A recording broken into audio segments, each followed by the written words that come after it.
అందరికీ శుభ సాయంత్రం. నా పేరు నైనికా ప్రణవి. నేను 5వ తరగతి చదువుతున్నాను. పూనేని బాబాయ్ గారు అంటారు అదురు. బాబాయ్ గారు లేకపోతే ఒక సరదా లేదు, సంబరం లేదు. తాను తిన్నా తినకపోయినా నలుగురు హాయిగా తృప్తిగా తినాలనుకుంటాడు. అయితే ఒకరోజు వారి ఊరిలో జనాలకి మన భోజనాలు ఏర్పాటు చేశాడు. ఆ తర్వాత ఏం జరిగిందో ఈ ప్రదర్శనలో వీక్షించండి. అరే సుబ్బయ్య, మనకేమి పనులు లేవురా, ఏదైనా పని దొరికితే బాగుంటుంది. అవునా రామయ్య, సిలిగొట్టడం కూడా చాలా కష్టంగా ఉందిరా. బాధపడమాకురా, మనకు కూడా ఏదో ఒక పని దొరికిందిలే. మాట్లాడని వచ్చాడు పూర్ణయ్య బాబాయ్. ఏ రమేష్, సుబ్బయ్య, ఇద్దరు ఎలా ఉన్నావురా? బాగానే ఉన్నాం పూర్ణయ్య బాబాయ్, మీరు ఎలా ఉన్నారు? నేను బాగానే ఉన్నానురా. ఏదైనా పని ఉంటే ఇప్పించచ్చు కదా బాబాయ్. పనికేం చాలానే ఉంది, మీరు చేస్తానంటే. చేస్తాం బాబాయ్, ఏం పనో చెప్పండి. రేపు మామిడి కాసులో వనభోజనాలు ఏర్పాటు చేస్తున్నాను. మొన్ననే ఇక్కడ కార్తీక మాసానికి భోజనాలు పెట్టించారు, అప్పుడే భోజనాలు ఏంటి బాబాయ్? ఎన్నిసార్లు పెట్టామన్నది కాదురా, నలుగురు సంతృప్తిగా తింటేనే నాకు ఆనందం. అలాగే బాబాయ్, ఎప్పుడు రమ్మంటారు? నేను కబురు చేస్తానులే, మీరు వెళ్ళండి. సరే బాబాయ్. అమ్మాయి వర్షిత.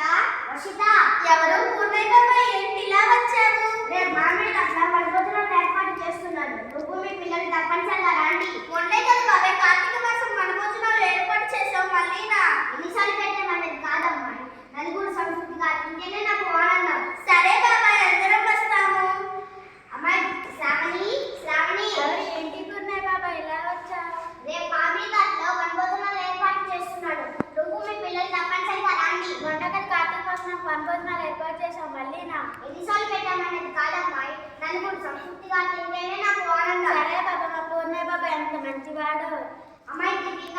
దీపిక, ఎవరు? ఏంటి పూర్ణయ్య బాబాయ్ ఇలా వచ్చావు? రేపు మామిడి కాసులో వనభోజనాలు ఏర్పాటు చేస్తున్నాడు. నువ్వు మీ పిల్లలు తప్పనిసరిగా రండి. సరే బాబాయ్, మా బాబాయ్ ఎంత మంచివాడో. సరే, రేపు అందరూ తప్పనిసరిగా రండి. సరే బాబాయ్. ఇలా పిల్లలు ఆగండి. ఏంటి బాబాయ్? రేపు మామిడి కాసులో వనభోజనాలు ఏర్పాటు చేస్తున్నాడు.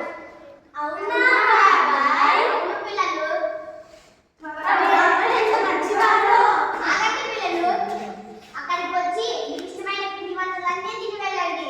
సరే బాబాయ్, మా బాబాయ్ ఎంత మంచివాడో. ఆడుకోండి పిల్లలు. ఏంటి పథకాలు ఏడుస్తున్నావు? పానకాలు తాగుతావా?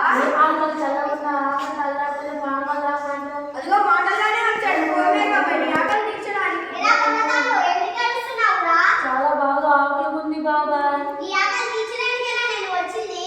అవునా బాబాయ్? అవునురా పర్వతాలు. రేపు మామిడి కాసులో వనభోజనాలు ఏర్పాటు చేస్తున్నాడు. నువ్వు తప్పనిసరిగా రా. సరే బాబాయ్. పానకాలు తాగుతావా బాబాయ్? ఈ పానకాలు చల్లకుండా.